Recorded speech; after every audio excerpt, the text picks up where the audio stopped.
Ipapakita ko sa inyo ang sikreto ng aking lechon belly. Ito yung pangtutusukan natin, guys.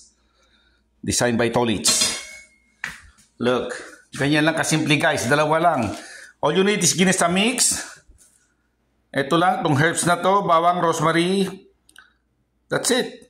Paminta, bawang. Wala nang pinong-pino na yan, guys. Ayan na yan, naka-rub na yan sa kanyang meat. Tapos lagyan nyo ng lemongrass, tanglag, dahon lang ng sibuyas, tsaka bawang. That's it. Don't make it complicated, guys. The simple, the better. Damihan nyo ng ano-anong flavor, hindi nyo na yan malalasaan, guys. Tastes like shit. No. Alright, guys, if you like it, thumbs up. If you don't like it, thumbs down. Okay? Alright, bye-bye to you. It's time for tahi-tahi.